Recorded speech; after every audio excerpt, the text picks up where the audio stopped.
Ward number 15 Gokulnagar વિસ્તારની અંદર ખોડિયાલનગર વિસ્તારનો જે મેઇન રોડ છે, બરાબર, તંત્ર દ્વારા થોડાક સમય પહેલાં એટલે કે ચૂંટણી સમય પહેલાં કોર્પોરેટરો દ્વારા અહીંયા લગીન સુધી પાઇપલાઇનો રોડ રસ્તાઓ ખોદેલા, પછી વहाँ પણ ખાડાઓ કરી ગયા ને બરાબર પાછળ છે એ લોકો આપણે જે ઝૂંપડા કે આ છે એ લોકોને હેરાન કરેલા, સાથે સાથે વિસ્તારના લોકોને પણ હેરાન કરેલા, બરાબર. ત્યારે એ લોકોએ ખાડા ખોદી અને ત્યાર પછી પાછા શું કર્યું કે અહીંથી ગટરનું એમ કહેતા કે મેઇન કનેક્શન છે, ત્યારે વિસ્તારના લોકો આખું એ કંસુબરાથી ફરી અને હાંડિયા પુલ જતા હતા તે શું કરી દેવામાં આવ્યું હતું કે બ્લોક કરી દેવામાં આવ્યું ને અહીંથી કેમ કે જે ગોકુલનગરનો પાછળનો વિસ્તાર છે તે એરિયાવાળા આખા આપણે ફેઝ 3ની અંદર ઉદ્યોગની અંદર જે લોકો માટેનો મેઇન રસ્તો ગણવામાં આવે છે. તો વારંવાર છતાં 15 કે 20 વર્ષથી જે સોસાયટી છે પાછળની જે નવી સોસાયટી હોય ને એના રોડ ટેન્ડરો મંજૂર થાય છતાં પણ નાની અમથી એવી સોસાયટી છે એના માટે આખા વિસ્તારને બરાબર ગોકુલનગરથી ફેઝ 3ને જે જોડતો રોડ છે એ વારંવાર રજૂઆતો કરતા છતાં કોર્પોરેટરથી માંડી એમાં તો હર્ષાબા જાડેજા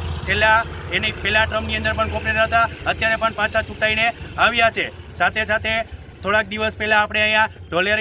ઢોલેરિયા સાહેબ તેમજ અલગ અલગ એન્જિનિયરથી માંડી અને તમામ લોકો આવીને રજૂઆતો જોઈ ગયા છતાં પણ આ વિસ્તારની અંદર પાછળ જે સોસાયટી છે એના એક પણ રોડ ગટરના કનેક્શનો નથી નાખેલા. કારણ કે એમ કહેવા ત્યારે એન્જિનિયર એમ કહેતા હતા કે અહીંથી જે ગટરનું મેઇન કનેક્શન અહીંથી થઈને કંસુમરા થઈ અને જશે તો અહીંયાથી 3 કટકા બાકી રાખીને એ લોકો કામ બંધ કરી ગયા. આવું શું કામે? તાત્કાલિક ધોરણે જો